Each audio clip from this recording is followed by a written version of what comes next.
Hi, my beautiful family. Welcome back to Mr. Peter Stories. I am James Peter, your temporary host, because Mr. Peter is taking a well-deserved rest. Now, let me be clear. I can never replace Mr. Peter, but I promise to do my best to keep you entertained and satisfied. I'm just the narrator. The mastermind behind these incredible stories is still Mr. Peter himself. Before we dive in, let's start with a beautiful prayer for my family. Heavenly Father, I come before you with a heart full of gratitude, lifting up my beautiful family, each soul listening, each heart connected in love. Bless them abundantly, Lord. Let their homes be filled with peace, their minds with wisdom, and their hearts with joy. For those carrying burdens, lighten their load. For those feeling lost, guide them to their purpose. For those in pain, bring healing and comfort. Let love surround them like a shield, and may no harm come near them. Bless their dreams, their hard work, and their families. May every step they take lead them closer to happiness, success, and divine favor. Let kindness and goodness follow them all the days of their lives. Father, I pray that this moment reminds them that they are loved, cherished, and never alone. Keep them safe, strong, and always surrounded by your grace. Amen. Now, tell me, did you enjoy the last story? And are you here with me, fully present? Let me know in the comments. My beautiful family, please don't go anywhere.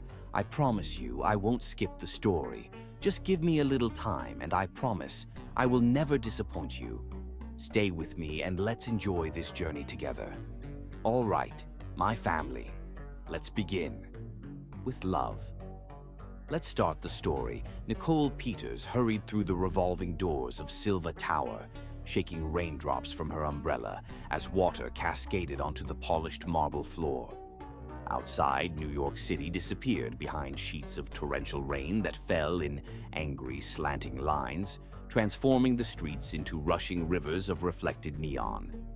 Lightning split the darkened afternoon sky, followed by thunder that seemed to rattle the windows of the massive building, the sound reverberating through the cavernous lobby like a warning.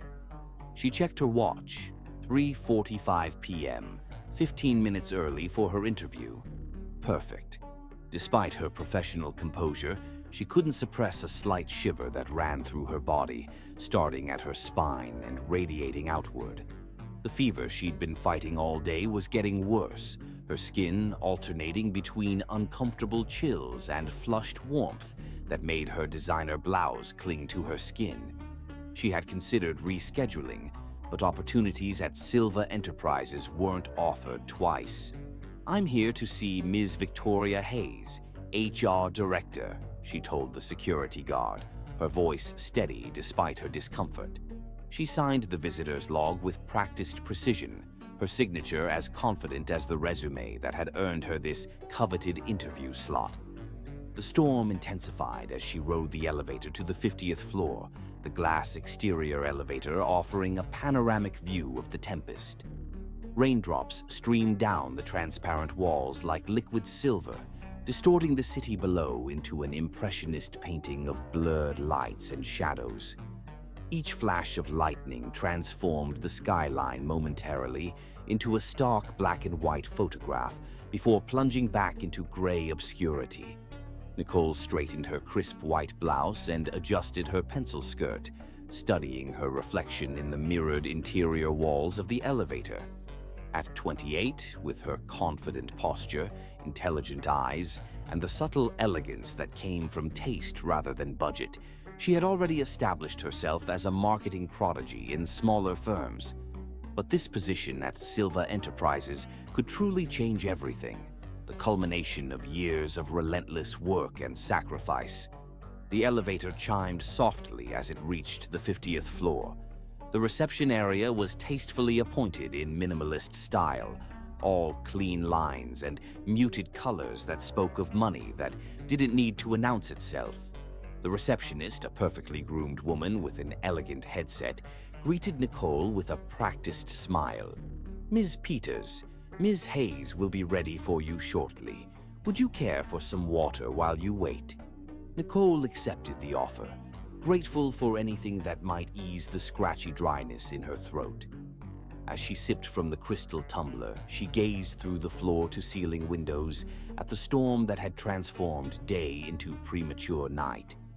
The clouds hung low and threatening, occasionally illuminated from within by lightning that revealed their churning, violent nature. Meanwhile, on the 52nd floor, Jonathan Silva remained oblivious to nature's fury outside his floor-to-ceiling windows. The occasional flash of lightning illuminated his focused expression as he hunched over financial projections, the blue light of his computer screen reflecting off his angular features. At 34, he had transformed his father's struggling company into a tech empire through a combination of brilliant innovation and ruthless efficiency. Yet personal connections remained his blind spot. Employees called him brilliant but cold. The business press had dubbed him the Invisible Billionaire for his avoidance of public appearances and his notorious privacy. The rain pounded against the windows with increasing intensity, each drop a tiny explosion against the glass. Wind howled around the corners of the building, creating an eerie whistling that served as background music to his solitary work. The storm seemed determined to demand his attention. But Jonathan remained focused, immune to distractions of any kind, a trait that had served him well in business, but less so in life. "Sir," his assistant Victoria interrupted, her voice cutting through his concentration like a precisely aimed arrow. She stood in the doorway of his office, coat already buttoned, umbrella in hand. "I'm heading out. The Weather Service issued a severe storm warning, and most of the staff is leaving early." Jonathan nodded without looking up from his documents, his fingers continuing to type as he spoke. "The Nakamura acquisition proposal needs to be finalized tonight. I'll stay."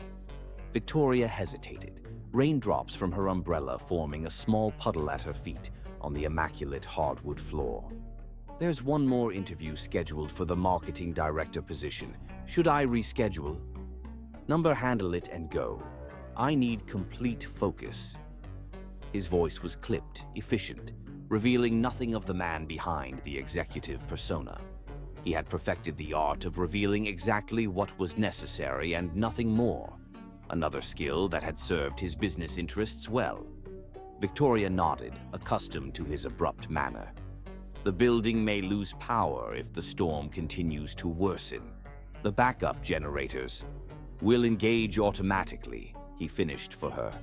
"I'm familiar with our infrastructure, Victoria. Good night." Hours later, as darkness fell completely outside, Nicole emerged from the HR office, exhilarated despite her worsening fever.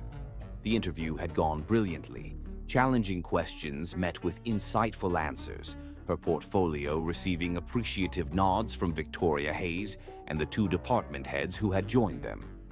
But now the building stood nearly empty, the storm having driven everyone home early. The overhead lights had been dimmed to energy-saving levels, casting long shadows across the deserted reception area. Nicole gathered her portfolio and made her way back to the elevator, her heels clicking on the marble floor, the sound unnaturally loud in the empty space. The building seemed to creak and groan around her as the wind battered its steel and glass exterior, the storm testing the limits of human engineering with its primordial fury. As she descended to the lobby, she could see through the glass walls of the elevator that the situation outside had deteriorated significantly. Streets that had merely been wet were now actively flooding, water swirling around abandoned vehicles. Trees bent at alarming angles, their branches whipping in the violent wind. In the lobby, the normally bustling space stood eerily empty except for a single security guard at the desk. Outside, the rain had become a biblical deluge. Through the lobby's glass walls, she could see water coursing down the streets, catching the neon lights of the city in its turbulent surface. Her phone showed no available Ubers, and the streets were flooding rapidly. A violent crack of thunder shook the building to its foundation as Nicole stood indecisively in the lobby, watching the storm rage with unrelenting fury. The security guard looked up from his monitors with concern. "Ma'am, you might want to consider waiting it out. Weather Service says it's going to get worse before it gets better. They're reporting power outages across the city." Nicole nodded, feeling another wave of feverish heat wash over her as she contemplated her limited options. The thought of navigating flooded streets with her rising fever seemed increasingly unwise. As she stood there, the lights flickered ominously, a brief reminder of the fragility of modern convenience in the face of nature's power. Chapter 2: Elevator Entrapment. By midnight, Jonathan finally set aside the acquisition paperwork, his eyes burning from hours of staring at spreadsheets and legal documents. The storm had reached new heights of fury, rattling the windows of his office with a violence that finally penetrated his concentration. Wind shrieked around the corners of the building like a living entity, occasionally punctuated by thunderclaps that seemed to shake the very foundation of the tower. He stood and stretched, his tall frame casting long shadows across the dimly lit office. The storm created an ever-changing pattern of light and shadow as lightning flashed at irregular intervals, briefly illuminating the rain-streaked windows before plunging the room back into semi-darkness. Despite the ferocity outside, Jonathan decided to call it a night. He had accomplished what he needed to, and even he recognized the folly of trying to drive through what the news alerts were now calling the worst storm in a decade. As he gathered his things, placing documents methodically into his leather briefcase, a particularly violent thunderclap rattled the building, causing the lights to flicker. For a moment, he paused, contemplating the possibility of being trapped in darkness, but the backup generators would activate if needed. Silva Tower's infrastructure was top of the line, designed to withstand far worse than a summer thunderstorm, no matter how dramatic. Jonathan took the executive elevator down to the lobby, expecting to find the building entirely empty at this hour. As the doors opened onto the cavernous space, he was startled to find a woman standing near the reception desk, looking anxiously out the floor-to-ceiling windows at the tempest beyond. Her silhouette was striking against the backdrop of rain and occasional lightning, a study in elegant tension. "The building should be empty," he said, his social awkwardness immediately apparent in the abruptness of his words. He hadn't intended to sound accusatory, but years of limiting his interactions to structured business settings had left him ill-equipped for unexpected social encounters. Nicole turned at the sound of his voice, recognition dawning immediately. Jonathan Silva was impossible to mistake. His features had graced enough business magazines and technology websites that she would have known him anywhere. In person, he seemed taller than in photographs, his presence filling the space in a way images couldn't capture. Despite his reputation for coldness, she noticed an unexpected vulnerability in his eyes, quickly masked as he straightened his already impeccable posture. "Mr. Silva, I'm Nicole Peters. I interviewed for the marketing director position today. I've been waiting for the storm to let up, but it's only getting worse." She gestured toward the windows where the rain continued its relentless assault, water cascading down the glass in sheets that distorted the view of the flooded streets beyond. Jonathan shifted uncomfortably, his fingers tightening imperceptibly on the handle of his briefcase. Human interactions outside of structured business meetings always left him feeling exposed, unprepared. He preferred the clear parameters of corporate negotiations, where everyone's motives were transparent, usually financial, and emotions remained irrelevant. "Is security aware you're still here?" he asked, glancing toward the empty security desk. The guard went to check something in the basement. The lobby monitors were showing some kind of alert. Nicole brushed a strand of hair from her face, and Jonathan noticed the slight flush to her cheeks, the brightness of her eyes that suggested she might be unwell. A flash of lightning illuminated the lobby, followed almost instantly by a deafening crack of thunder that seemed to explode directly overhead. The lights flickered more dramatically this time, dimming for several seconds before stabilizing again. "Could you possibly give me a ride?" Nicole asked, her usual confidence tempered by desperation. A shiver ran through her despite her efforts to appear composed. "I've tried getting an Uber for hours, but with the flooding..." Jonathan hesitated. Under normal circumstances, he would have politely declined, maintaining the professional distance he carefully preserved with all employees and associates.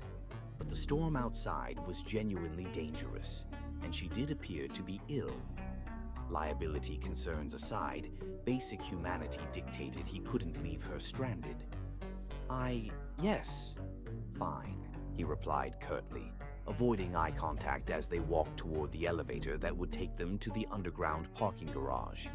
The descent began smoothly, the soft hum of the elevator mechanisms a stark contrast to the violence of the storm they had witnessed above. Nicole noticed how Jonathan kept to the opposite corner, his tall frame tense as if bracing for impact, his eyes fixed on the changing floor numbers rather than on her. Floor 40, 39, 38. The rain created a hypnotic pattern against the glass wall of the elevator, individual droplets racing each other down the transparent surface, merging and separating in an ever-changing dance. Outside, the city was transformed into a watery dreamscape, buildings emerging from the deluge like islands in a turbulent sea, their lights refracted and multiplied by the water. At floor 37, a deafening crack of thunder coincided with a flash of lightning so bright it seemed to burn through the glass, momentarily blinding them both. The elevator jerked violently, then stopped with a shuddering finality that left them both slightly off balance. The lights flickered once, twice, then died completely, plunging them into absolute darkness. "What happened?" Nicole asked, her voice steady despite her racing heart. Years of presenting to tough clients had taught her to control her voice, even when anxiety threatened to overwhelm her. "Power surge. Probably hit the main line," Jonathan responded, his own voice remarkably calm as he fumbled for his phone. The screen illuminated his face in the darkness, casting sharp shadows that accentuated his strong jawline and the furrow between his brows as he studied the display. "No service." Nicole checked her own phone, the blue light creating a small island of illumination in the darkness. "Same here." She tried not to think about how small the elevator suddenly felt, or how the air seemed instantly thicker, warmer. Jonathan pressed the emergency call button repeatedly, his frustration evident in the increasing force of his finger against the unresponsive panel. Nothing. Not even the reassuring glow of the button itself, which should have been battery-powered regardless of the main electrical supply.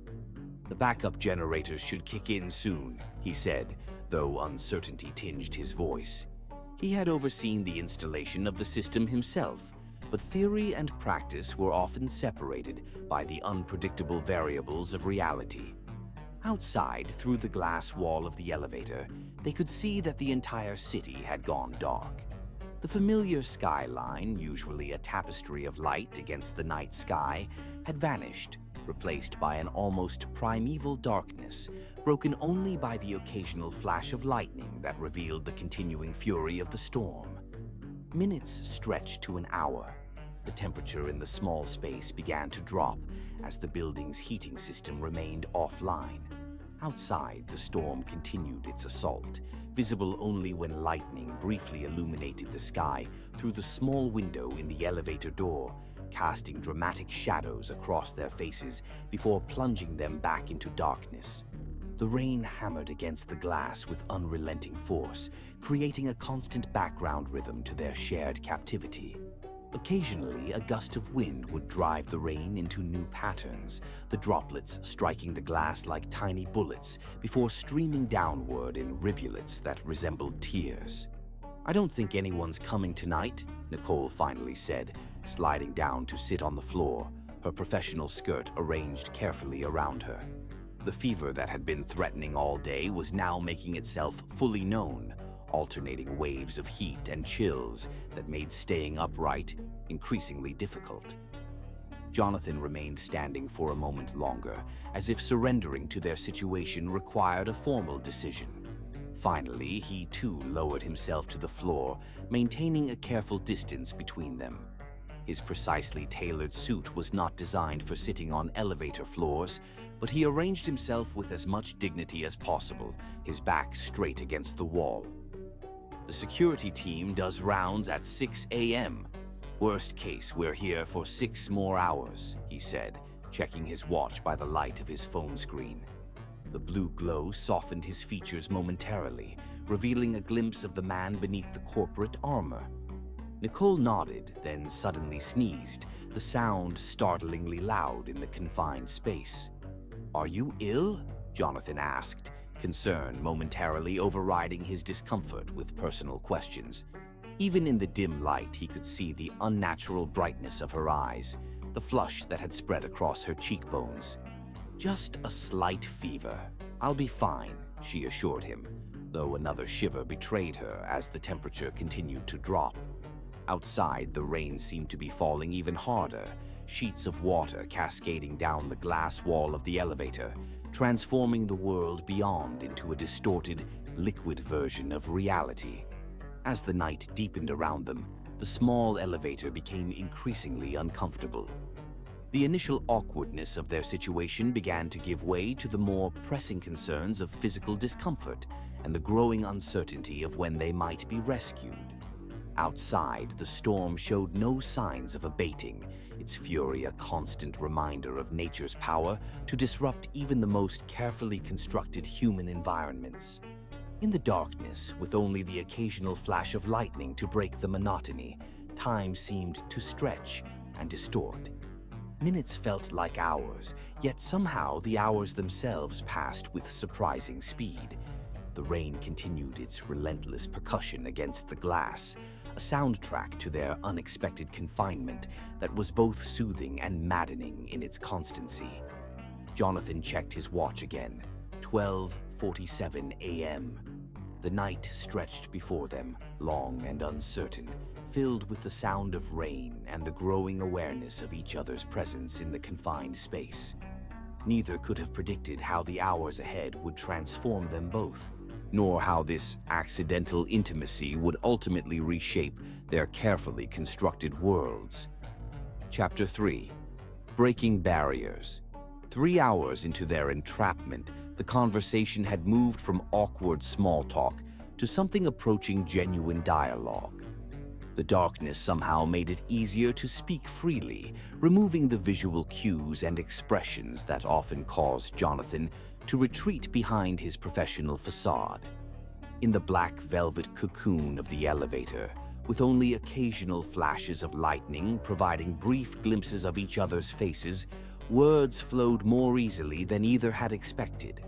The storm continued its symphony against the glass wall, sometimes diminishing to a gentle patter before surging again with renewed fury, raindrops exploding against the transparent surface like tiny meteors. The sound created a strange sense of intimacy, as if they were the only two people left in a world overwhelmed by water and darkness. "So you've really never taken a day off in 5 years?" Nicole asked, her voice now familiar in the darkness. Her initial professional reserve had gradually melted away, replaced by genuine curiosity about this enigmatic man whose reputation for brilliance was matched only by rumors of his isolation. Jonathan shifted, their shoulders almost touching as they sat side by side against the wall. The slight contact sent an unexpected warmth through him, a sensation he quickly dismissed as merely physical, a natural response to the dropping temperature in the elevator. "The company doesn't run itself," he replied, though without the defensive edge that typically accompanied such statements. In the darkness, without the need to maintain his carefully constructed image, he found himself answering more honestly than he might have in daylight. "There's always something that requires attention." "What about before the company? Surely you had hobbies, friends?" Her voice trailed off as another flash of lightning briefly illuminated the small space, revealing Jonathan's expression, thoughtful rather than guarded, his usual mask momentarily abandoned. A long pause followed, filled only by the sound of rain against glass, the occasional distant rumble of thunder that seemed to be moving farther away. Water streaked down the transparent wall in rivulets that caught the dim emergency lighting from outside, creating abstract patterns that shifted and changed like living art. "I was a different person then," Jonathan finally said, his voice softer than Nicole had heard it before. "Painfully shy, more comfortable with code than people. Building this company gave me purpose, structure." The rain intensified again, a fresh wave of droplets creating a crescendo against the glass. Each drop caught what little light remained, transforming into tiny prisms that scattered microscopic rainbows across the elevator walls before sliding downward in streams that resembled tears. "Structure is comfortable, safe," Nicole observed, drawing her knees up to her chest. The movement brought her slightly closer to Jonathan, close enough that she could detect the subtle scent of his cologne, something expensive but understated, like the man himself. "Precisely," he agreed, surprising himself with how easily he was sharing thoughts he rarely acknowledged even privately. "What about you? Why marketing?"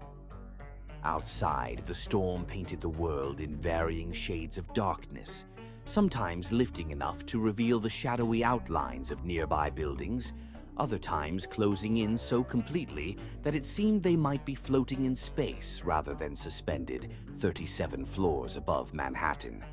"I love understanding what moves people, what connects them," Nicole replied, her voice taking on a warmth that suggested genuine passion rather than rehearsed interview answers. A flash of lightning illuminated her face briefly, her eyes bright with intelligence and something more vulnerable, perhaps fever, perhaps emotion. "I started analyzing advertising campaigns when I was 14.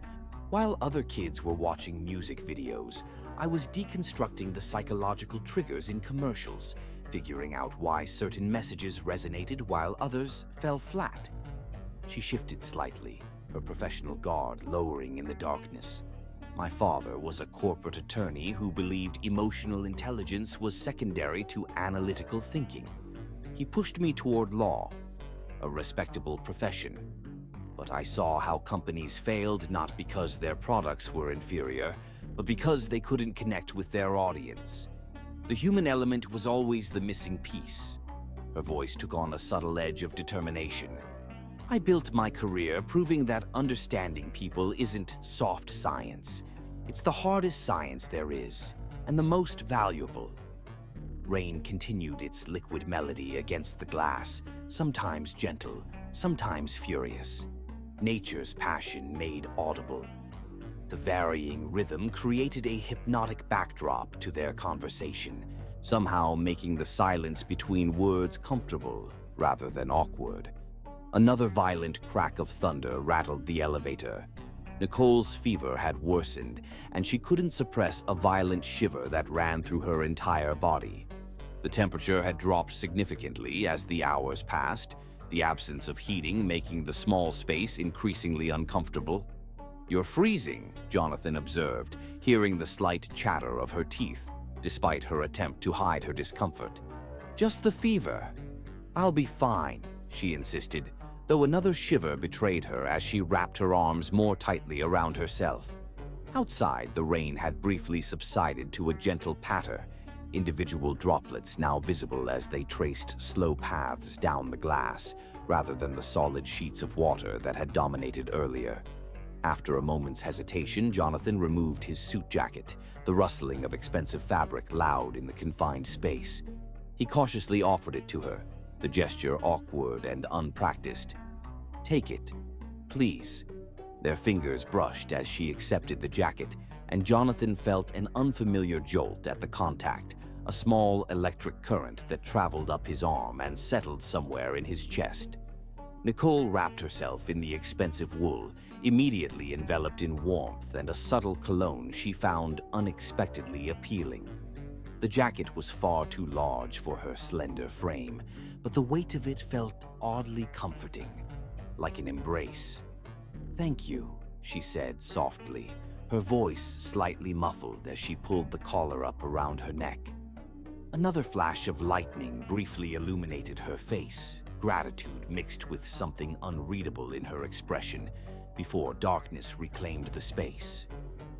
Outside, the rain began to intensify again, driven sideways now by gusts of wind that howled around the building's corners. The water struck the glass with renewed force, creating a chaotic pattern that seemed to mirror the increasingly complex emotions developing in the small space. As the night progressed and rain continued its ceaseless rhythm against the glass, they shared more personal stories.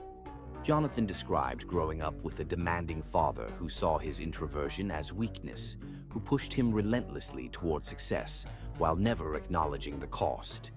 The rain provided punctuation to his words, sometimes gentle, as if listening, other times fierce, as if emphasizing the emotion he worked so hard to contain.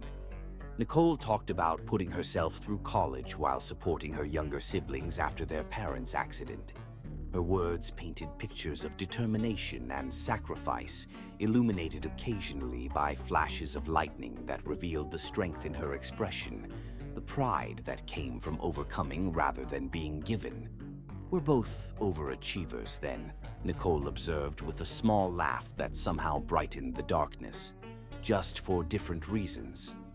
"Different paths to the same place," Jonathan agreed, his voice softer than it had been hours before.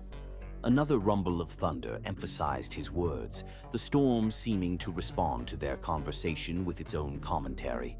The rain created ever-changing patterns against the glass wall, sometimes resembling tears, sometimes stars, sometimes nothing recognizable at all. Just water finding its inevitable path downward. Inside the elevator, another kind of inevitability was taking shape as the carefully maintained distance between them had gradually disappeared. Now their shoulders touched comfortably, neither moving away from the contact. Nicole's head occasionally dipped toward Jonathan's shoulder when exhaustion momentarily overcame her, before she caught herself and straightened again. Outside, the storm continued its liquid symphony, sometimes crescendoing with dramatic thunderclaps, other times diminishing to a gentle patter that resembled whispered secrets.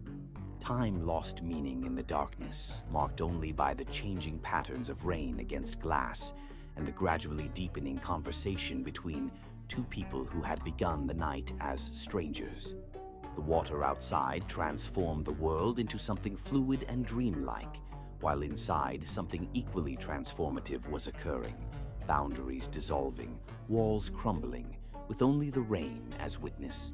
"It's strange," Nicole said softly, breaking a comfortable silence that had settled between them. "I feel like I know you better after a few hours here than people I've worked with for years." "Perhaps that's the difference between being seen and being watched," Jonathan replied, surprising himself with the insight. Outside, the rain had slowed momentarily, individual droplets now visible as they traced lazy patterns down the glass. Lightning flashed again, briefly illuminating their faces. Both turned toward each other now, the professional masks from earlier in the evening completely abandoned. In that brief moment of illumination, something passed between them. Recognition, understanding, possibility, before darkness reclaimed the space, leaving only the sound of rain and their increasingly synchronized breathing. In the small elevator suspended between earth and sky, surrounded by darkness and rain, two people who had begun the night as strangers continued their unexpected journey towards something neither could have anticipated. Outside, water continued to transform the world into something fluid and uncertain, while inside, another kind of transformation was taking place, just as profound, just as inevitable as water finding its path to the sea. Chapter 4.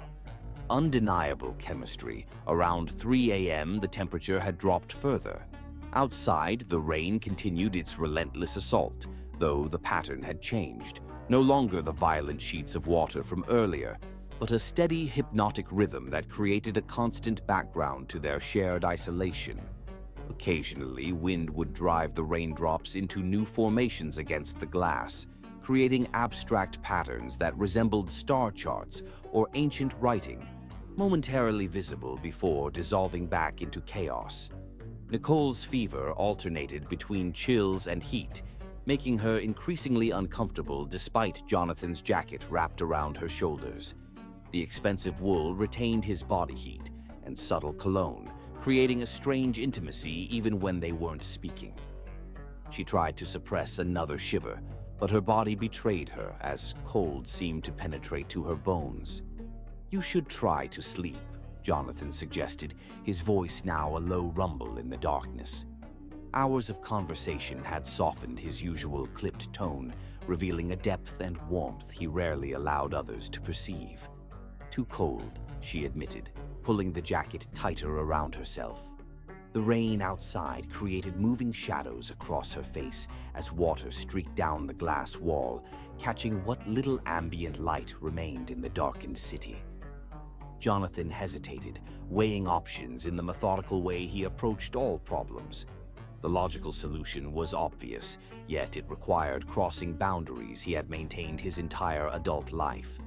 After a moment's calculation, practicality won over personal comfort. "Body heat," he explained awkwardly, cautiously placing his arm around her shoulders. "Practical solution." The rain seemed to intensify at that moment, large droplets striking the glass with renewed force, creating a liquid percussion that masked the sudden acceleration of his heartbeat. Water streamed down the transparent wall in rivulets that resembled nervous fingers, mirroring the uncertainty of his gesture. Nicole hesitated, her own heart racing for reasons she attributed to her fever. Professional boundaries had always been sacrosanct in her career, never compromised, never questioned. Yet here, suspended in darkness with the rain creating a world apart from reality, those boundaries seemed increasingly irrelevant. She leaned into him, her body fitting against his with surprising naturalness, her head eventually resting against his chest. "Very practical," she murmured, too exhausted to maintain professional distance. His heartbeat was strong and slightly fast beneath her ear, creating a counterpoint to the rhythm of rain against glass. Jonathan went rigid at first, unaccustomed to physical contact. The warmth of her body against his created sensations he had almost forgotten were possible. Comfort, connection, something more primitive that he quickly suppressed. Gradually, he relaxed, finding her presence against him strangely comforting rather than intrusive. Her hair smelled of jasmine, and the rise and fall of her breathing created a rhythm he found himself matching unconsciously. Outside, the rain continued its liquid commentary, sometimes gentle as if approving, other times fierce as if emphasizing the significance of boundaries crossed. Water traced patterns down the glass that resembled tears, stars, rivers, constantly changing yet somehow consistent in their downward journey. A particularly violent crash of thunder shook the elevator, startling them both. The sound vibrated through the metal structure, followed by a flash of electrical blue that illuminated the small space in stark relief before plunging it back into complete darkness. The building seemed to shudder in response, creaking sounds from the superstructure amplifying the sense of vulnerability. Nicole instinctively gripped his shirt, turning her face toward his. In the brief flash of lightning that illuminated the small space, their eyes met properly for the first time since darkness had fallen. The electricity of the storm outside seemed to find its echo in the charged air between them, creating a moment of perfect stillness amid chaos. Time seemed suspended in that moment of illumination. Jonathan felt his heart racing in a way no business negotiation had ever triggered, his carefully constructed walls crumbling beneath the simple weight of her gaze. Nicole found herself drawn to the vulnerability suddenly visible in his usually guarded expression, seeing the man rather than the CEO with perfect clarity in that flash of brightness. The rain created a curtain of water against the glass wall, transforming the world beyond into a liquid dream where normal rules seemed suspended. Inside, another kind of transformation was occurring as the distance between them, physical, emotional, professional, dissolved completely. Neither could say who moved first. Perhaps it was simultaneous, his hand gently touching her face, her fingers curling around his collar. Their lips met tentatively at first, questioning, then with increasing certainty as the initial shock gave way to recognition of something both unexpected and somehow inevitable. The kiss deepened as the rain intensified outside, water streaming down glass in sheets that isolated them completely from the world beyond. Lightning flashed again, illuminating them briefly. Her hands now tangled in his hair, his arms wrapped around her with protective urgency, before darkness reclaimed them, leaving only sensation and the sound of rain. For Jonathan, the sensation was entirely new. He had dated occasionally, always brief, controlled relationships that never progressed beyond superficial connection. This was something elemental, beyond his ability to analyze or control. The taste of her lips, the softness of her skin beneath his fingers, the small sounds she made as he pulled her closer, all combined to create a kind of intoxication he had never experienced before. Nicole felt the fever in her blood transform into something else entirely as his hands tangled in her hair, traced the curve of her spine, pulled her against him with increasing urgency. The professional boundaries she had always carefully maintained dissolved completely in the heat between them, washed away by the rain outside and the flood of sensations within. Against the backdrop of the storm's fury, they surrendered to a different kind of tempest. The confined space of the elevator became an intimate world where only they existed, exploring each other with increasing passion as the night deepened around them. The rain provided a constant soundtrack to their discovery, sometimes gentle, sometimes wild, always fluid and changing.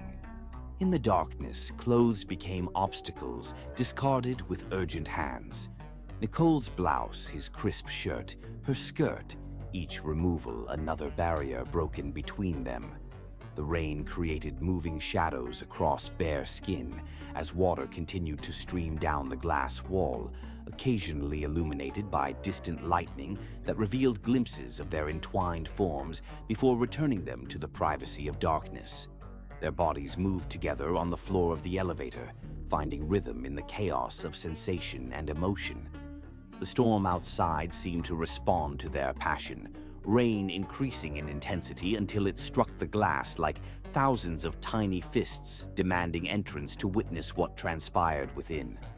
Lightning flashed with increasing frequency, brief glimpses of reality in a night that had become dreamlike in its intensity.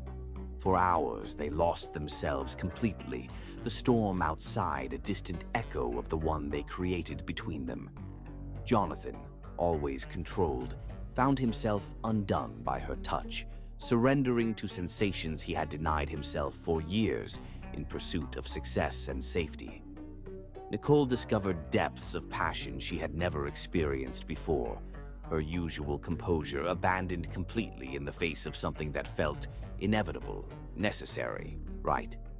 When they finally lay breathless in each other's arms, the storm had begun to subside, rain gentling to a soft patter against the glass.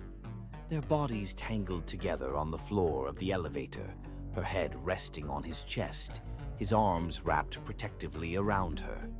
Outside, water continued to streak down the transparent wall, but slower now, individual droplets tracing lazy patterns in the first hint of pre-dawn light. Reality remained comfortably distant, held at bay by darkness and the continued isolation of their unexpected sanctuary. Nicole listened to Jonathan's heartbeat, gradually slowing beneath her ear, matching her own as their breathing synchronized. His fingers traced abstract patterns on her bare shoulder, as if trying to memorize the texture of her skin. "I never do this," she whispered, breaking the silence that had settled between them after passion had subsided into tender exhaustion. "Neither do I," he replied, his voice different now, deeper, unguarded, honest in a way it had never been in boardrooms or interviews. Outside, the rain had almost stopped, only occasional droplets striking the glass, reluctant tears from clouds that had spent their fury and now watched in gentle melancholy as night prepared to surrender to dawn. Inside, two people who had begun the night as strangers held each other in the comfortable silence that follows true connection, neither willing to acknowledge the approaching reality that waited beyond their temporary sanctuary. For now, the rain-washed darkness was enough, a moment suspended between what had been and what would be, filled with nothing but the sound of synchronized breathing and the occasional drop of water against glass, marking time in a world that existed only for them. Chapter 5. Dawn Revelations. The first hints of emergency lighting flickered on at 5:30 a.m., casting a pale blue glow through the elevator. The sudden illumination, however faint, felt intrusive after hours of intimate darkness, like a spotlight on a scene never meant for public viewing. Outside, the rain had diminished to a gentle patter, occasional droplets striking the glass with diminishing urgency, as if the storm itself was exhausted after its hours of fury. Nicole stirred from where she had been sleeping against Jonathan's chest, their bodies still intertwined on the floor of the elevator. The thin emergency light caught the curve of her shoulder, the tangle of her hair, the soft vulnerability of her expression as consciousness gradually returned. For a moment, she remained still, absorbing the reality of their situation. Her body pressed against his arm curved protectively around her waist, the scattered clothing that told the story of their night together. Reality crashed in with the light, harsh and uncompromising after the fluid dream world of darkness and rain. They disentangled hastily, retreating to opposite sides of the small space, as if physical distance might somehow undo the intimacy they had shared hours before. The blue emergency light was merciless, revealing the dishevelment of clothing, the marks of passion barely hidden beneath collars and cuffs, the undeniable evidence of boundaries completely abandoned. Jonathan began, then stopped, seemingly at a loss. Words that had flowed so easily in darkness now failed him completely in the revealing light of dawn. His fingers fumbled with buttons, his usually precise movements clumsy with haste and regret. Outside, a final few raindrops traced slow paths down the glass, like reluctant tears mourning the night's passing. Nicole smoothed her hair, professional mask sliding back into place, despite the intimacy they'd shared hours before. The transformation was remarkable. Within moments, she had reassembled not just her clothing, but her entire persona, armor reconstructed piece by piece, until only her slightly swollen lips suggested anything unusual had transpired. "It's okay," she said, her voice controlled, measured, nothing like the passionate whispers that had filled the darkness. Extraordinary circumstances. Something flickered in Jonathan's eyes. Hurt? Relief? Regret? The emergency lighting cast strange shadows across his features, making his expression even more unreadable than usual. He nodded curtly, rebuttoning his shirt with methodical precision that belied the trembling of his fingers. "Of course." The words hung between them, inadequate and somehow cruel in their dismissal of what had passed between them. Outside, the rain had stopped completely, leaving only the evidence of its passage. Water still streaming down windows throughout the city, streets glistening with reflected light as the first hint of dawn touched the eastern sky. The elevator jerked suddenly, then began moving again. The main power had returned, bringing with it all the structures and boundaries of the world they had temporarily escaped.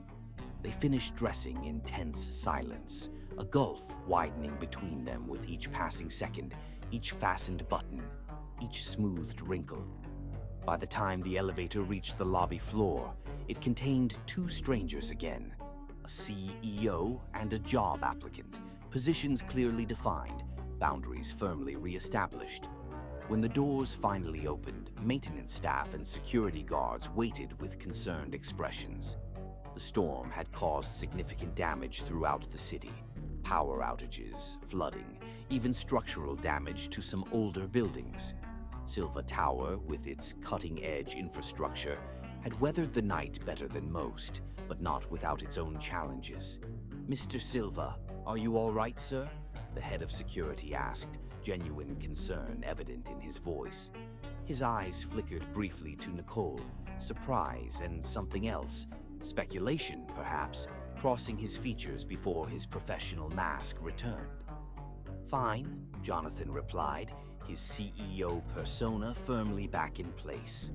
The transformation was complete. No hint remained of the vulnerable, passionate man who had whispered intimate confessions against Nicole's skin hours before. Now he stood straight, distant, untouchable, the invisible billionaire once again. "Miss Peters was here for an interview yesterday and got stranded by the storm. Please arrange transportation for her." He turned to Nicole, his expression unreadable, not a flicker of recognition for what had transpired between them. "Thank you for your patience during this unfortunate situation. HR will be in touch about the position." Without waiting for her response, he strode toward the exit where his driver already waited, engine running as if the night had been nothing more than a minor inconvenience in his carefully scheduled life.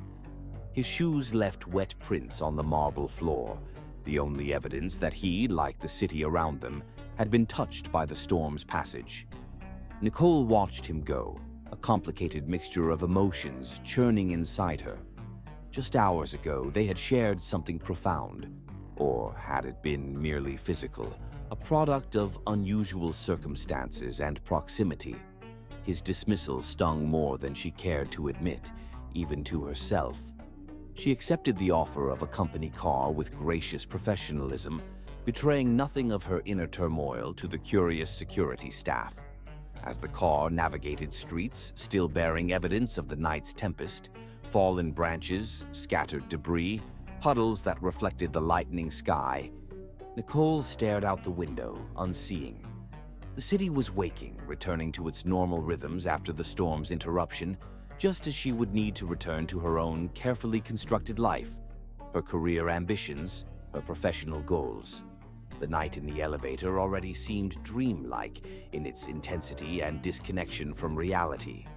3 days later, she received the job offer, marketing director at Silva Enterprises, reporting directly to the executive team.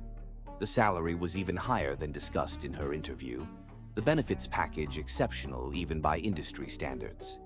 The email was formal, businesslike, signed by Victoria Hayes rather than Jonathan himself. No hint that anything unusual had transpired, no acknowledgement of the storm or the elevator or the boundaries crossed. After careful consideration, weighing professional opportunity against personal complication, Nicole accepted. The rational part of her recognized Silva Enterprises as the career opportunity she had been working toward for years. The irrational part, the part that still felt the ghost of Jonathan's touch when rain struck windows, the part that woke breathless from dreams of darkness and connection. That part hoped for something more, something undefined that lingered in the space between professional ambition and personal desire. As she composed her acceptance email, rain began to fall again outside her apartment window. A gentle spring shower, nothing like the tempest that had changed everything. Droplets traced delicate patterns down the glass, catching light from her desk lamp and transforming it into tiny constellations that appeared and vanished in moments. Nicole watched them, remembering another rain against another glass wall, and wondered what awaited her at Silva Enterprises, whether the night in the elevator had been an ending or a beginning, a memory to be forgotten or the first chapter of something not yet defined. The rain continued as she pressed send, water streaming down glass in ever-changing patterns that suggested possibility, transformation, the fluid nature of boundaries once thought immutable. Outside, the city received the gentle shower with gratitude after days of rebuilding, water cleansing away the last evidence of the previous storm's fury, preparing the landscape for whatever might come next. Chapter 6: Corporate Tensions. 1 month into her new role, Nicole was already redefining what marketing meant at Silva Enterprises.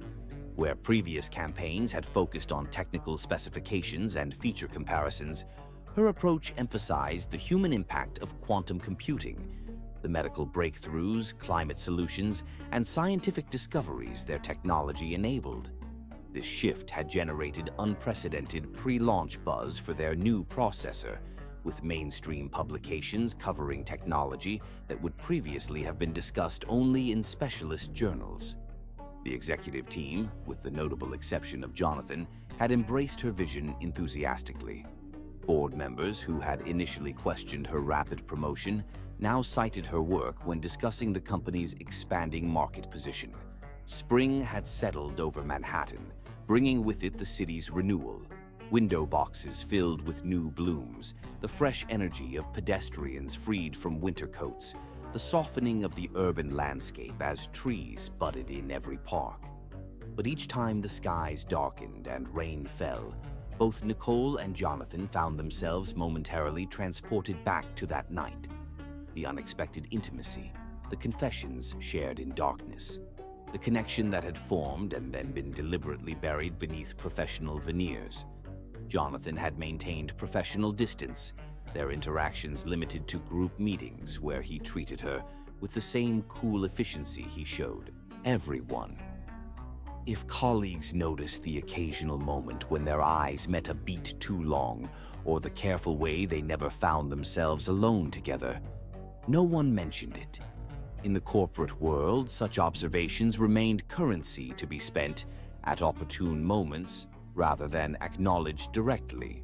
No one except Victoria Hayes.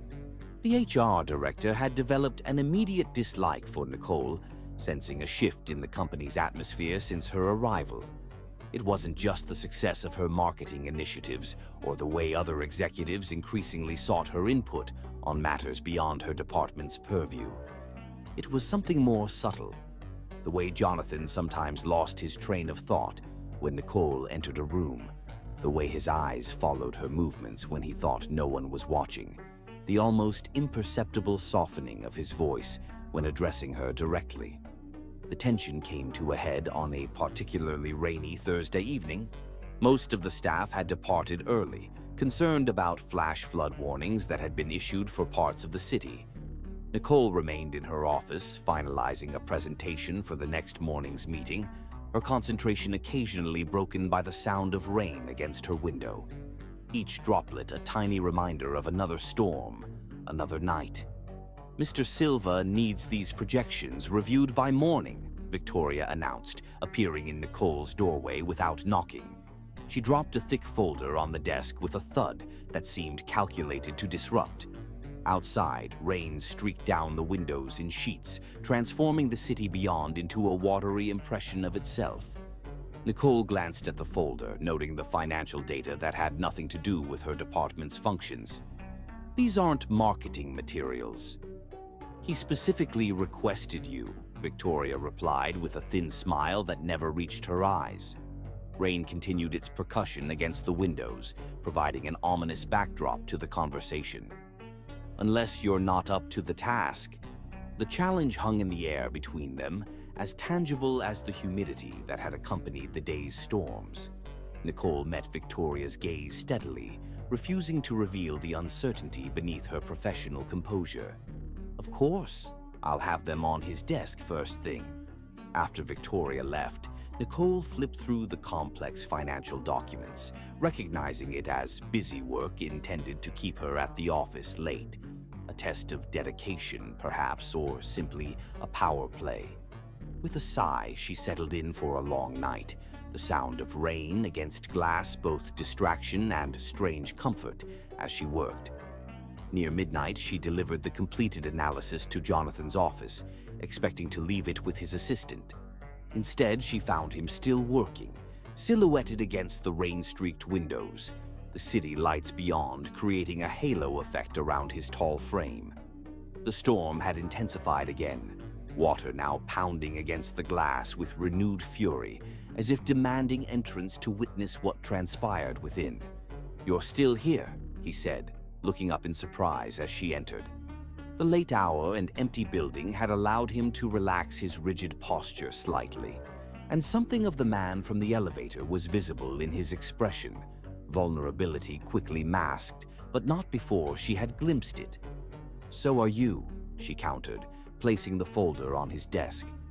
Rain created moving shadows across both their faces, water streaming down the windows in patterns that resembled tears, or perhaps maps to places neither was willing to acknowledge. Victoria said this was urgent. Jonathan frowned, opening the folder and scanning its contents with the quick comprehension that had built his empire. "I never asked for this." Their eyes met, understanding passing between them. Victoria was testing her, perhaps trying to create friction between them, or simply asserting her own position in the corporate hierarchy. The rain provided a soundtrack to their realization, constant, insistent, impossible to ignore. "I see," Nicole said softly, her professional mask slipping slightly to reveal the woman beneath, the one who had whispered intimate confessions against his skin during another storm, another night. Jonathan stood, moving around the desk until they were face to face. For a moment, the electricity from that night in the elevator crackled between them, heightened by the storm outside that echoed the one they had weathered together. Rain pounded against the windows with increasing intensity, driven sideways by gusts of wind that howled around the building's corners. "Nicole, about what happened?" he began, his carefully controlled facade slipping for a moment to reveal genuine emotion beneath. His hand lifted slightly as if to touch her face before dropping back to his side. "It's fine," she interrupted, unable to bear whatever dismissal might follow. The rain seemed to intensify at that moment, water striking glass with percussive force that matched her heartbeat. "We're professionals. It was an unusual situation." "Is that all it was to you?" he asked, his voice dropping to the intimate tone she remembered from darkness and shared vulnerability. Outside, lightning flashed, briefly illuminating them both in stark relief, two people standing on the edge of something undefined, uncertain whether to step back or forward. Before she could answer, his office door opened. Victoria stood there, surprise quickly masked by a professional smile that didn't touch her eyes. She was perfectly groomed despite the late hour and the storm raging outside, her appearance calculated to highlight the contrast with Nicole's slightly disheveled state after hours of work. "Oh, I didn't realize you were in a meeting," she said smoothly, though her expression suggested she had known exactly what she might interrupt. Rain continued to stream down the windows behind them, creating a liquid backdrop to the scene.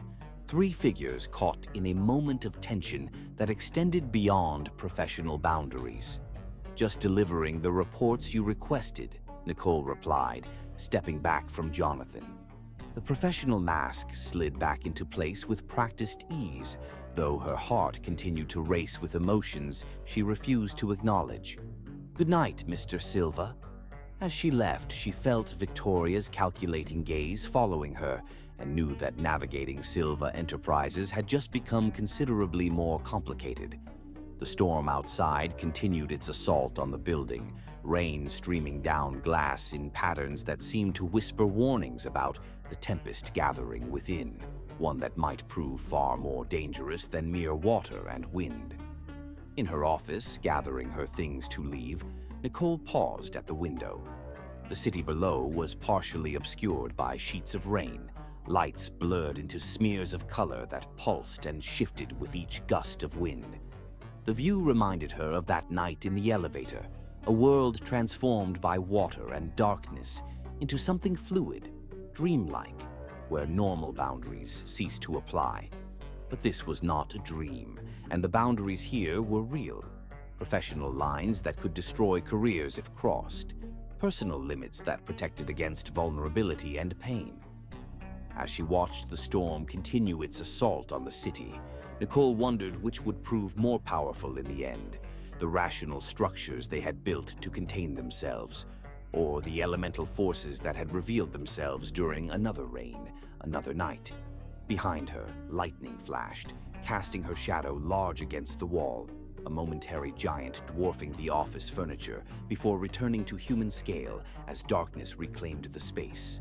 Outside, rain continued to fall, each droplet carrying its own momentum, its own inevitable path downward, combining with others to create streams, rivers, floods, forces of nature that no human structure, no matter how carefully designed, could permanently contain. Chapter 7. Sabotage. 2 months later, Nicole had become invaluable to Silva Enterprises, her department consistently exceeding targets. The marketing division, once considered merely supportive of the company's technical innovations, had transformed under her leadership into a driving force for growth. Her relationship with Jonathan remained strictly professional, though tensions simmered beneath every interaction, electric and unresolved. Rainy days were the worst. Whenever storms rolled in over Manhattan, the sound of raindrops against windows would send them both into momentary trances. The memory of that night in 1858, the elevator rushing back with sensory precision, the sound of water against glass, the feel of skin on skin, the suspension of all boundaries in darkness. On such days, their eyes would meet across conference tables with the shared knowledge that no one else in the room could possibly understand. Victoria had formed an alliance with Richard Blackwood, a senior board member who resented Jonathan's leadership and Nicole's rising influence. Richard had been with the company since its founding, a friend of Jonathan's father who had expected to assume control when the elder Silva stepped down. Jonathan's unexpected aptitude for business had thwarted those plans, relegating Richard to an oversight role rather than operational leadership. Though Richard's board position meant he wasn't often physically present at headquarters, he maintained an executive office on the 48th floor for his weekly visits, strategically positioned to observe company operations while maintaining the appearance of appropriate governance distance. His irregular but authoritative presence made him particularly dangerous, an influential figure whose occasional appearances carried outsized impact. Outside, a gentle summer rain had tapped against the windows, nature providing a subtle soundtrack to the human machinations unfolding within. "She went from interview to director in record time," Victoria commented to Richard over lunch in the executive dining room, her voice pitched low but carrying just enough for a passing assistant to overhear, a calculated indiscretion. "Don't you find that suspicious?" Rain streaked the dining room windows, transforming the city beyond into a watercolor of blurred edges and bleeding colors. The weather had been unsettled for days, brief showers giving way to humid sunshine before clouds gathered again to release their burden in fits and starts. Richard's eyes narrowed as he cut his steak with precise movements that suggested controlled aggression. Jonathan has always been so careful. What makes her different? Perhaps they knew each other before, Victoria suggested, stirring her tea with deliberate motions.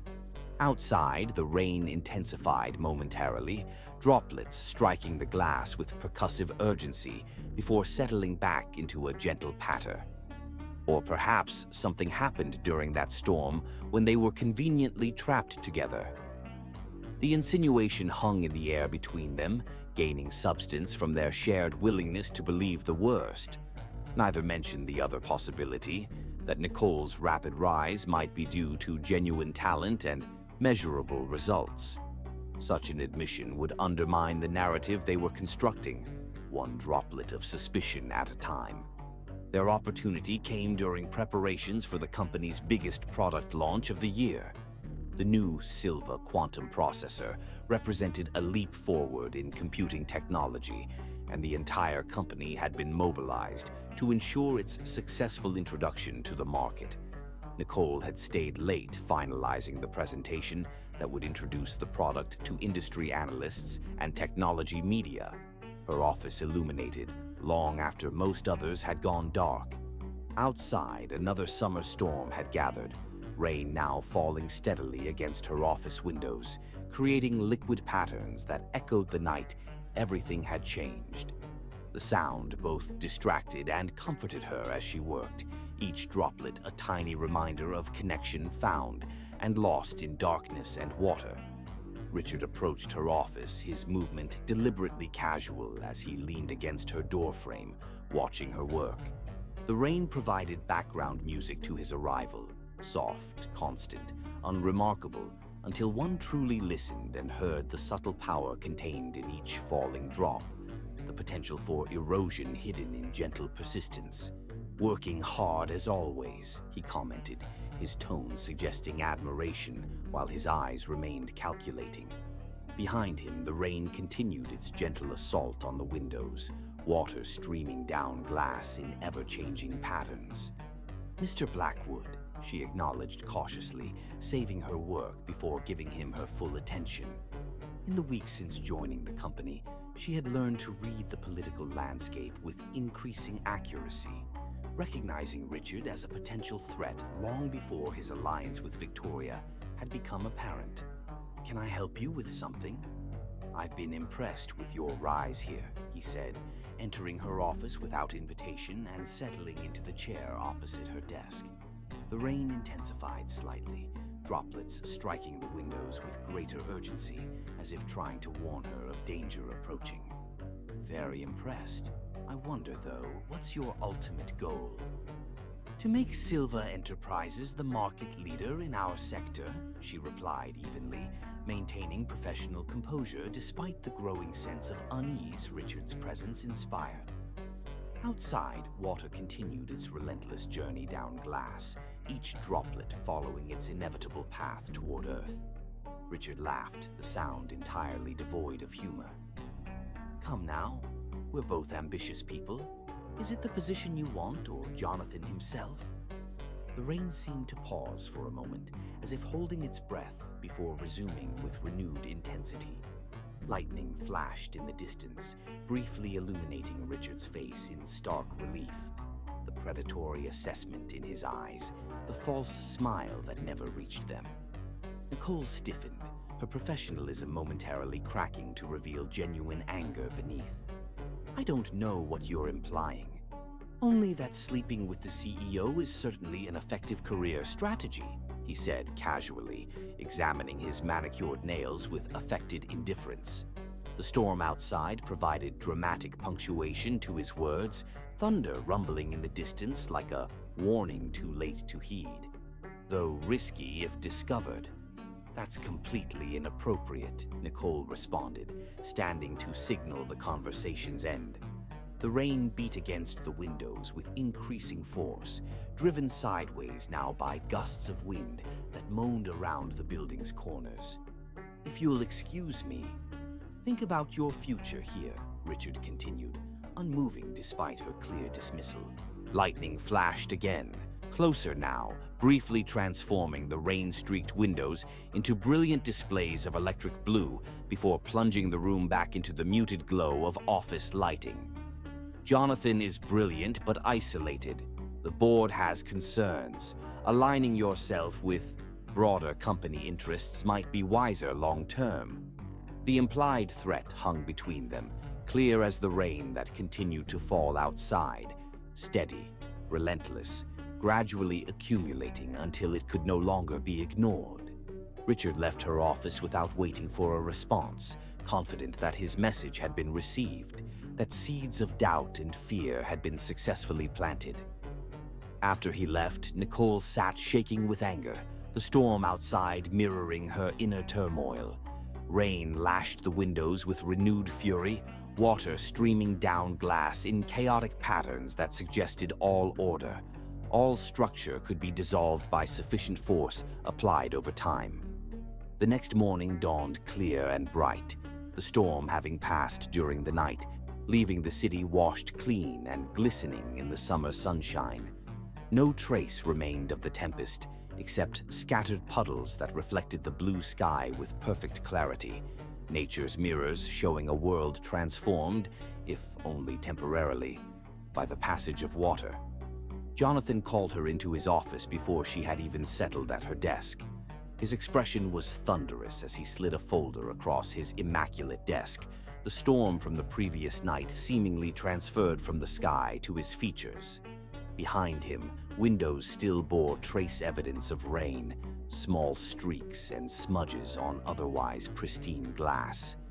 "Explain this," he demanded, his voice containing none of the warmth she had once heard in darkness, none of the vulnerability glimpsed in unguarded moments. Inside were printouts of what appeared to be emails from her account to a competitor, offering to share Silva's upcoming launch strategy in exchange for a position. The messages were dated recently.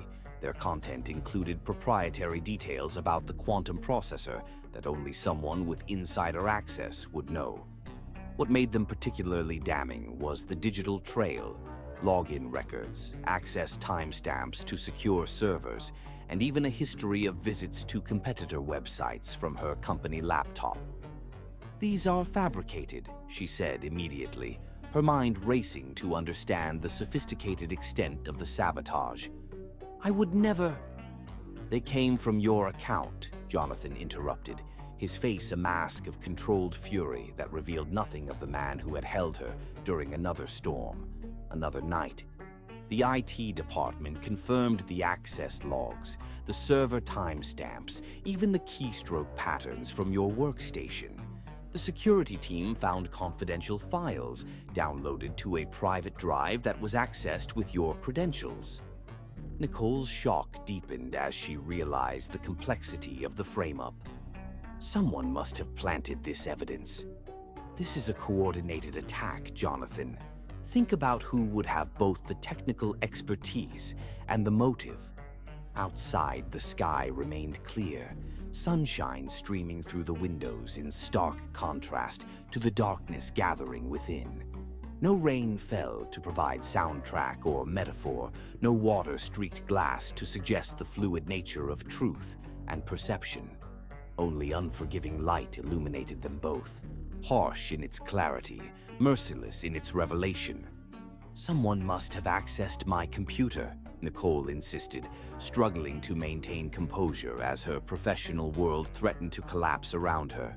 "Jonathan, you know me, do I?" he asked coldly, the question cutting deeper than he could possibly know. "We spent one night together in an elevator. That hardly constitutes knowing someone." The words stung more than Nicole expected, their dismissal of what had passed between them. The vulnerable confessions, the genuine connection, more painful than the professional accusation. "If you believe I'm capable of this, then you never knew me at all." As she turned to leave, dignity the only thing she had left to preserve, Jonathan called after her, his voice resuming the impersonal tone of the CEO addressing a subordinate. "You're suspended pending investigation. Security will escort you out." Victoria was waiting outside his office, concern expertly feigned as she watched security walk Nicole to the elevator, the same elevator where everything had begun. The coincidence seemed cruel, a mockery of the connection that had formed in darkness and storm, now ending in harsh light and false accusations. As the elevator doors closed, separating her from the company she had briefly called home, Nicole caught a final glimpse of Victoria's expression, satisfaction poorly disguised as professional regret. In that moment, understanding crystallized with perfect clarity. The trap had been expertly laid, each element calculated for maximum effect. Richard's threat, the fabricated emails, the timing of the accusation. The elevator descended smoothly, its glass wall offering a panoramic view of a city bathed in sunshine, a world washed clean by last night's rain, while human machinations remained as murky as ever. No storm raged now to mirror her inner turmoil. No rain fell to mask the tears that threatened, despite her determination to maintain dignity. When she reached the lobby, the security guard, a different one from the night of the storm, held the door for her with uncomfortable politeness, his expression revealing that news of her disgrace had already spread. Outside, sunshine mocked her turmoil, the clear sky offering no sympathy, no dramatic backdrop to match the collapse of the career she had worked so hard to build. A single drop of water fell on her cheek as she stood on the sidewalk outside Silva Tower. Not rain, but a tear she hadn't realized she had shed, the only external evidence of the storm raging within, as she contemplated how quickly everything could change, how easily trust could be broken, how thoroughly one might be known yet not known at all. Chapter 8. Painful Separation. For 2 weeks, Nicole fought to clear her name. Her appeals to the board were blocked, her calls to Jonathan went unanswered, and her professional reputation hung in the balance as rumors spread through the industry with the speed and destructiveness of wildfire. Summer heat had settled over the city, the skies relentlessly clear, as if nature itself had abandoned the rain that might have provided some comfort, some connection to the night that had changed everything. In her apartment, surrounded by rejected job applications and unanswered emails, she finally accepted that her career might be irreparably damaged. The fabricated evidence had been convincing, the narrative of ambitious betrayal too easily believed by an industry always hungry for scandal. Victoria and Richard had played their parts masterfully, ensuring that her suspension had transformed into effective termination without the legal complications of formal dismissal. Outside her window, the city continued its relentless rhythm. People hurrying along sun-drenched sidewalks, traffic flowing through streets that showed no trace of the storms that had once turned them into temporary rivers. Only occasionally would brief summer showers pass through, the briefest reminder of that night in the elevator, droplets against glass creating fleeting patterns that vanished almost as quickly as they formed. A prestigious firm in London had offered her a position far below her qualifications, but perhaps her only chance at a fresh start in an industry where reputation was currency, and hers had been deliberately devalued. The thought of leaving New York created an unexpected ache, not for the city itself, but for the possibility that had briefly existed within it, a connection found and lost in darkness and rain. Meanwhile, Jonathan buried himself in work, ignoring the hollow feeling that had settled in his chest since Nicole's departure. The product launch had proceeded without her, achieving moderate success but lacking the brilliance her strategies had promised. Something vital seemed missing from the company atmosphere, an energy, a creativity, a human element that had briefly flourished under her influence before being deliberately uprooted. The summer days stretched long and hot, sunlight streaming through his office windows with merciless clarity that offered no shadows in which to hide, no gentle filters to soften the harsh edges of reality. He found himself watching the sky with unreasonable hope for rain, for the comfort of water against glass that might connect him, however tenuously, to the night when boundaries had dissolved completely. Late one night, he found himself reviewing security footage from the night before Nicole's suspension, a habit he'd developed, searching for evidence that might confirm or refute her claims of innocence. The product launch preparations had consumed most of his attention in the weeks following her departure, but something in her final words had lodged in his mind, a splinter of doubt he couldn't extract despite his attempts to focus solely on corporate concerns. This time, something caught his attention. Victoria entering Nicole's office after hours, her movements furtive as she sat at Nicole's computer. The timestamp showed 11:43 p.m., precisely when the fabricated emails had allegedly been sent. He watched as Victoria inserted a flash drive, typed rapidly for several minutes, then carefully restored the workstation to its previous state before leaving, checking the hallway in both directions to ensure she remained unobserved. A cold certainty settled over him as he replayed the footage multiple times, ensuring there could be no misinterpretation. He had been manipulated, his own insecurities weaponized against him, against Nicole. He leaned back in his chair, removing his glasses to rub his eyes. The realization brought no satisfaction, only a hollow ache for time wasted, trust betrayed, connection severed. When confronted with the footage the next morning, Victoria crumbled quickly, her carefully constructed facade of professional concern dissolving under the weight of irrefutable evidence. She implicated Richard in their scheme, revealing a conspiracy motivated by resentment of Jonathan's leadership and fear of Nicole's growing influence. Both were terminated immediately, corporate security escorting them from the building with the same efficient politeness that had once removed Nicole. The victory felt hollow as Jonathan stood at his office window, watching rain clouds finally gathering on the horizon after weeks of relentless sunshine. The approaching storm seemed an appropriate backdrop to his thoughts, to the recognition that he had failed to trust his own instincts, had allowed professional paranoia to override personal connection. He tried calling Nicole again. No answer. The call went straight to voicemail, her professional greeting giving no hint of the woman he had known briefly in darkness and rain. He left a message explaining what he had discovered, offering reinstatement, apology, the vindication she deserved. The words felt inadequate even as he spoke them, clinical language attempting to address a wound that went deeper than professional reputation. His assistant informed him that Nicole had accepted a position abroad.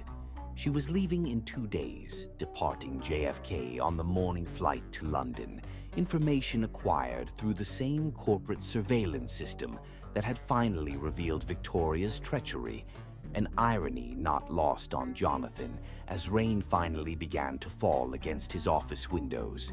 Water streaked the glass in familiar patterns, droplets racing each other downward just as they had on the elevator wall months ago. The storm had arrived too late to provide comfort, too late to serve as backdrop to connection rather than separation. Jonathan watched the rain with an ache he couldn't name, recognizing something essential had been lost, something beyond corporate success or professional alliance. For the first time in his adult life, Jonathan Silva found himself completely uncertain about what to do next. The patterns he had established over years, rational analysis, cost-benefit evaluation, emotional detachment, offered no guidance in this situation where logic and feeling had become hopelessly entangled. The rain continued to fall outside his window, water streaming down glass in ever-changing patterns that suggested possibilities, alternate paths, choices not yet made. In her apartment, Nicole packed methodically, sorting her life into categories: keep, discard, ship later. The process was familiar from previous career moves, the physical organization providing comfort when emotional clarity remained elusive. Outside, rain had begun to fall, droplets striking her windows in a gentle percussion that echoed the night in the elevator, each sound a tiny reminder of connection found and lost. She paused, holding a business card Jonathan had given her after her interview. Before the storm, before the elevator, before everything had changed and changed again.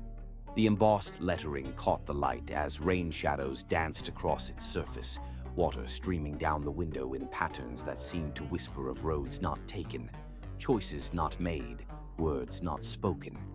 Her phone rang. Jonathan again, the fourth call that day.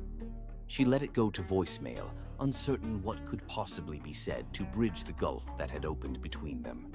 Professional vindication, even if offered, couldn't address the deeper wound, the dismissal of what they had shared, the easy acceptance of her betrayal when trust should have been the legacy of that night. Outside, the rain intensified, water striking her windows with increasing urgency, as if trying to deliver a message she wasn't yet ready to receive. Nicole turned away, continuing her packing with renewed determination. London represented a fresh start, an opportunity to rebuild her career far from the complications and pain that New York now represented. As she folded another blouse into her suitcase, her phone chimed with a voicemail notification. Jonathan's message explained what he had discovered, offered reinstatement, vindication, apology, all the professional remedies she had sought during those first desperate weeks. What it didn't offer was acknowledgement of the personal connection, the recognition that what had been broken went deeper than professional reputation.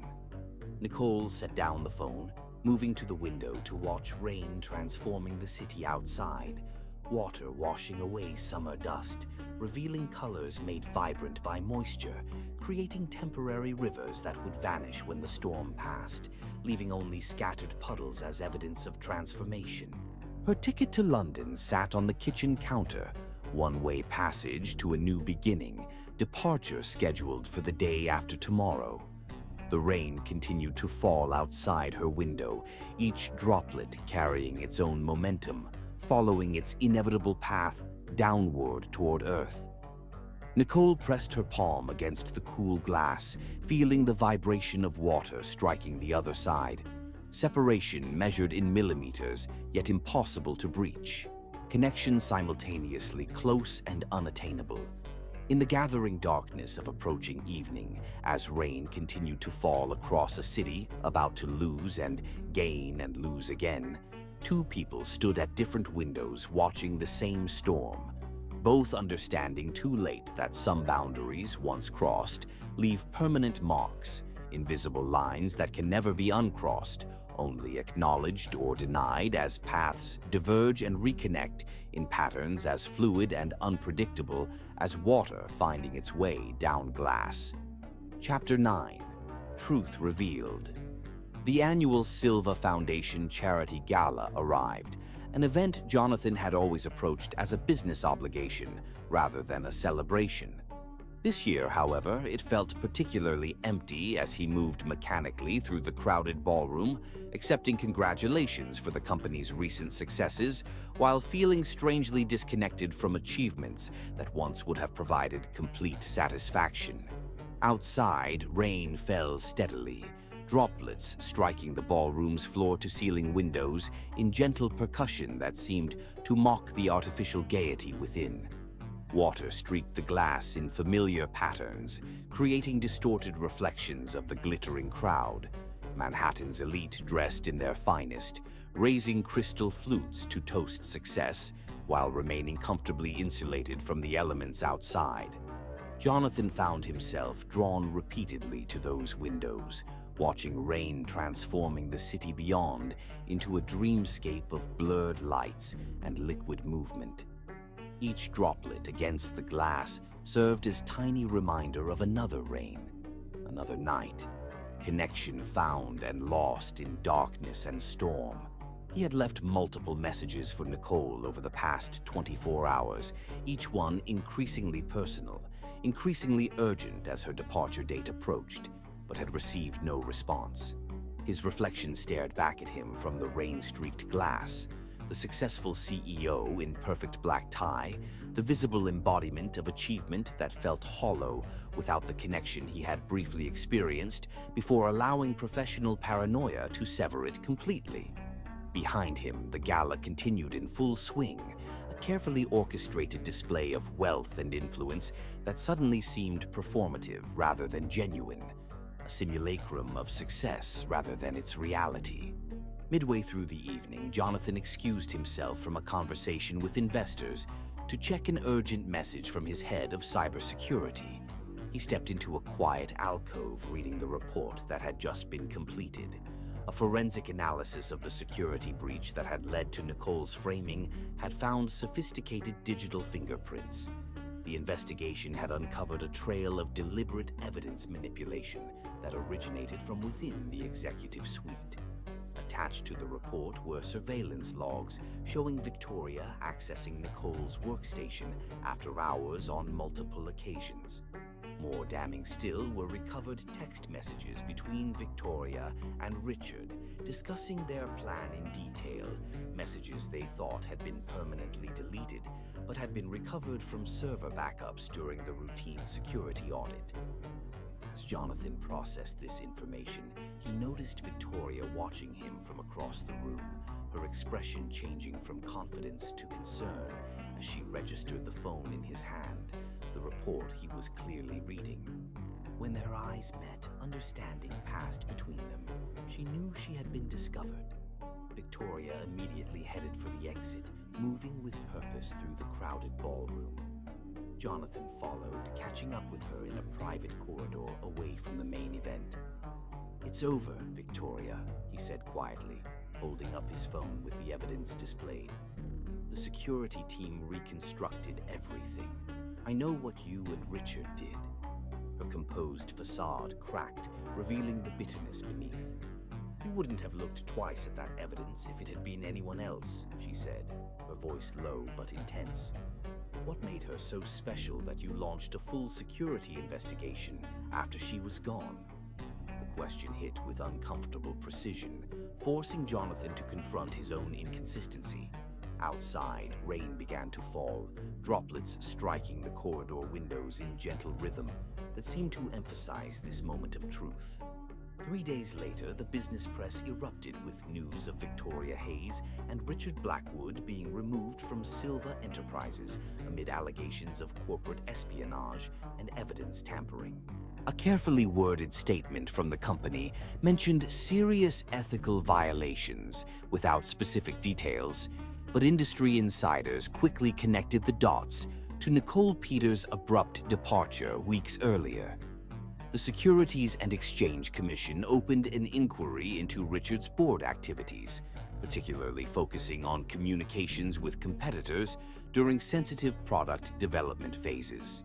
Victoria, meanwhile, found herself essentially blacklisted after Jonathan's private calls to key industry figures, not explicitly warning them against hiring her, but casually mentioning the unfortunate situation in ways that effectively closed doors throughout the corporate world. Justice, Jonathan discovered, didn't feel as satisfying as he'd expected. The damage had been done to the company's morale, to Nicole's reputation, and most significantly, to the trust that had briefly existed between them. Murmurs spread through the crowd as Jonathan guided Victoria toward a side room, away from curious eyes that drank in the spectacle with barely disguised eagerness. Rain beat against the windows with increasing intensity, providing dramatic backdrop to the scene. Water streaming down glass in chaotic patterns that mirrored the disorder Victoria had brought into the carefully controlled environment.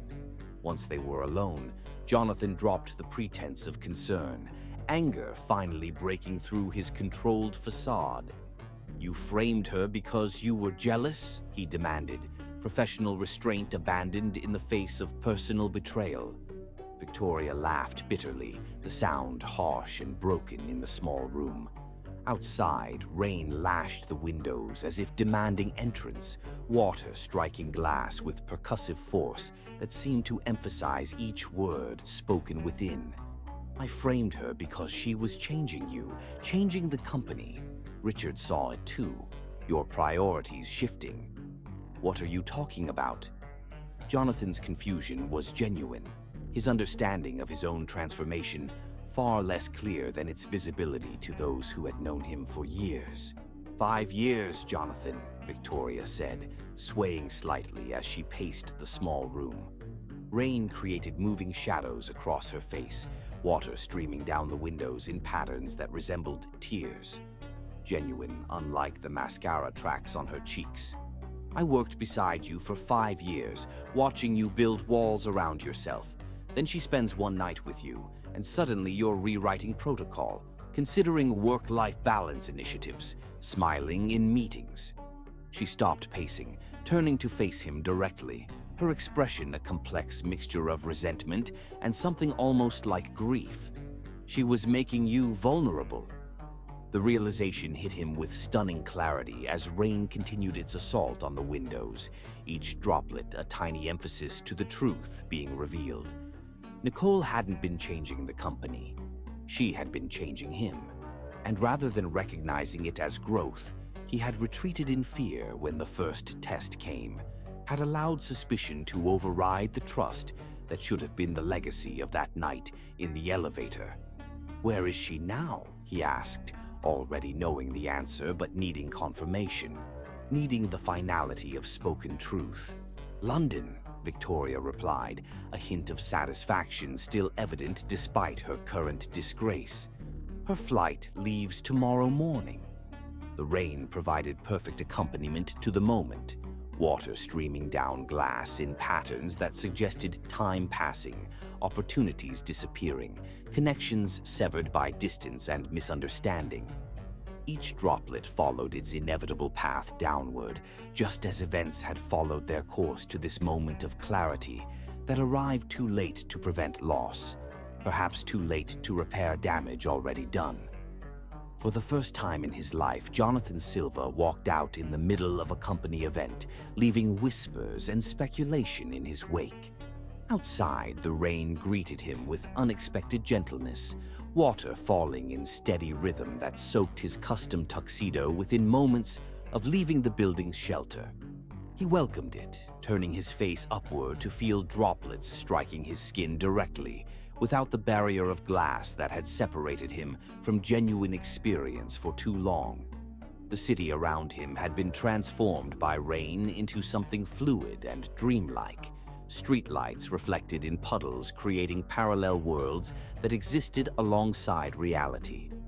Water streamed down buildings, collected in gutters, transformed concrete and steel into organic, living entities that breathed and shifted with each passing moment. Jonathan moved through this transformed landscape with new purpose, rain soaking him completely as clarity gradually replaced confusion. In her apartment, Nicole stood at the window watching the same rain transforming the city outside into liquid art. Her packed suitcases stood by the door, ready for tomorrow's departure, her flight to London representing both escape and surrender, leaving behind the complications and pain that New York now represented, but also abandoning the possibility that had briefly existed here. Water streaked her windows in familiar patterns, droplets racing each other downward just as they had on the elevator wall months ago. The storm had returned at last, providing perfect backdrop to departure rather than connection, its soundtrack a gentle reminder of what had been found and lost in darkness and rain. Her phone rang again, Jonathan, the seventh call that day. She had listened to his earlier messages, each one explaining what he had discovered, offering reinstatement, vindication, apology.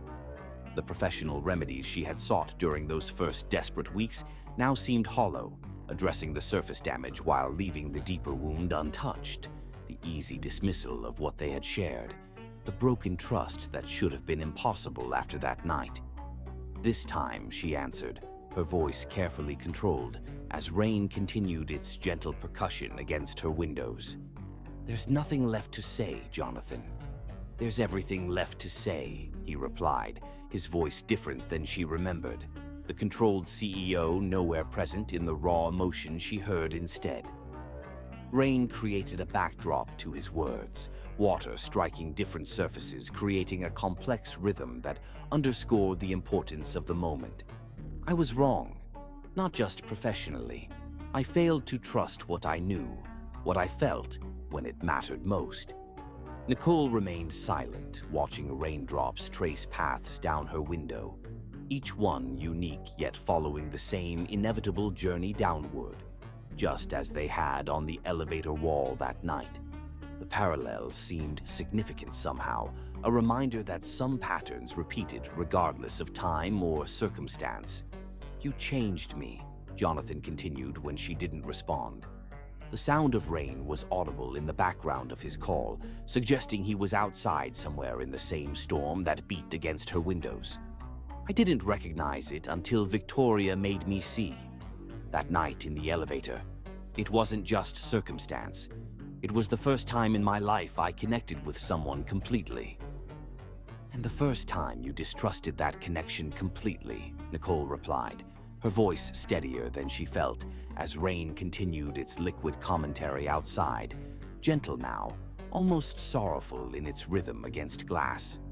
"Yes," he admitted, the simple acknowledgement more powerful than any elaborate excuse could have been. "I've spent my life building systems to avoid vulnerability. Then you came along and made me question everything.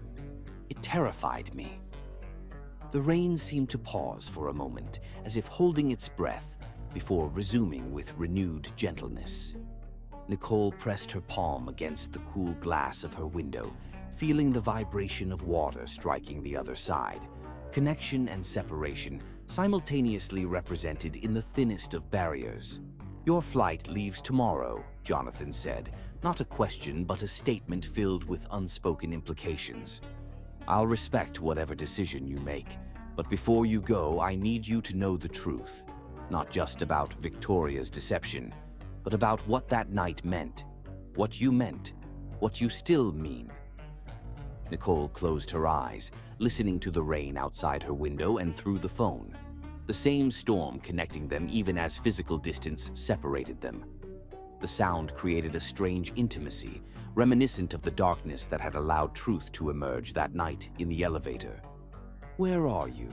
she asked finally, opening her eyes to watch water continue its journey down glass, each droplet following paths both inevitable and unique. "Outside your building," he admitted, "completely soaked and probably making a spectacle of myself." Despite everything, Nicole found herself smiling as she moved to the window, looking down to the street below where a figure stood in the rain, phone pressed to ear, face turned upward toward her window.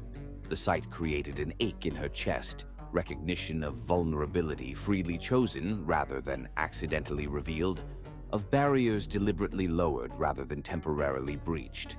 "Come upstairs," she said softly, watching as he lowered the phone, nodded once, and moved toward the building entrance. Rain continued to fall around him, water streaming down glass in patterns that suggested transformation, renewal, the washing away of what had been to reveal what might yet be.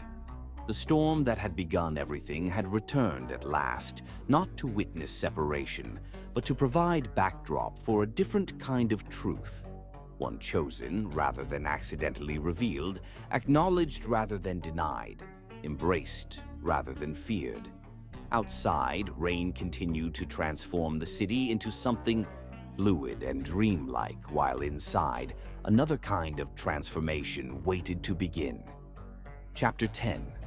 Pursuit. The next morning found Jonathan in a taxi, crawling through New York traffic toward the airport. Rain continued to fall, gentler now than the previous night's downpour, but steady in its persistence, transforming the city into a watercolor painting of blurred edges and reflected light. Water streaked the taxi windows, creating ever-changing patterns that seemed to echo his racing thoughts, clear one moment, chaotic the next. His phone rang constantly, executives concerned about his abrupt departure from the gala, board members questioning his priorities after an emergency meeting had been scheduled, then abruptly canceled, marketing staff seeking direction for the campaign, now missing both its director and the crisis manager who would normally have handled such transitions. He ignored them all, focused only on reaching the international terminal before Nicole's flight departed. Their conversation the previous night had lasted until dawn, truth finally emerging in full, barriers lowered completely, vulnerability embraced rather than feared. They had talked, argued, reconciled, reconnected, but the London position remained a complication neither could dismiss. "It's a good opportunity," she had said as morning approached, rain still falling gently outside her windows. "A fresh start, without the shadow of false accusations." "Your name has been cleared at Silva," Jonathan had countered, watching water continue its journey down glass, each droplet following its inevitable path downward, just as their conversation moved toward its necessary conclusion. "And I need you." The simple admission had hung between them, personal rather than professional, emotional rather than strategic. Nicole had touched his face, the gesture tender yet somehow final. "I need to know my success isn't tied to you, to us. London gives me that chance." Now, as the taxi navigated flooded streets toward JFK, Jonathan struggled to formulate arguments he hadn't already made, reasons that might persuade her to stay that went beyond his own desire. The rain created a melancholy backdrop to his thoughts, water striking the vehicle in gentle persistence that matched his determination to reach her before departure. Meanwhile, Nicole sat at her gate, passport in hand, watching raindrops race each other down the vast windows of the international terminal. Each drop followed its own unique path, despite being bound by the same inevitable journey downward. A parallel to her own situation that wasn't lost on her. The choice to leave felt both necessary and painful, a step toward independence that required walking away from connections she had only just reclaimed. Outside, aircraft taxied through rain-slicked runways, their lights blurred by precipitation into soft halos that expanded and contracted as they moved. Water transformed the usual harsh functionality of the airport into something dreamlike and fluid. Boundaries softened by rain just as her own carefully maintained walls had dissolved during the night's conversation. When the boarding announcement came, she joined the line, each step forward feeling increasingly like surrender rather than advancement. The rain continued to fall beyond the windows, droplets striking glass in gentle rhythm that seemed to whisper warnings, or perhaps encouragements, in a language just beyond comprehension. Jonathan arrived at the terminal breathless, scanning departure boards frantically. Finding her flight, he raced toward the gate, only to be stopped by security, the barrier between public and secure areas as absolute as the professional boundaries he had once maintained so carefully. "Ticket and ID," the agent demanded, unmoved by Jonathan's obvious distress or the water still dripping from his rain-soaked clothing. "I don't have a ticket. I need to speak to someone before they board." The desperation in his voice attracted attention from nearby travelers, creating an audience for the drama unfolding between wealthy CEO and implacable security protocols. "I'm sorry, sir. No ticket. No access." The agent's polite inflexibility reflected years of training in the immutable rules of airport security, barriers designed specifically to be impervious to wealth, influence, or emotional appeals. Desperation mounting, Jonathan spotted a familiar face among the travelers passing through security. Miguel, a Silva Enterprises employee traveling for business. The recognition was mutual, Miguel's surprise at seeing his CEO soaking wet and clearly distressed at an airport security checkpoint evident in his expression. "Miguel, I need your help," Jonathan said, approaching quickly. The words emerged without consideration of corporate hierarchy or professional appearances, naked need trumping cultivated image for perhaps the first time in Jonathan's career. Miguel hesitated only briefly before understanding the gravity of the situation. "Of course, sir. What can I do?" "I need to reach someone at Gate 38 before boarding completes. It's important." The understatement hung between them, Miguel's glance at his boss's disheveled appearance and desperate eyes filling in the blanks.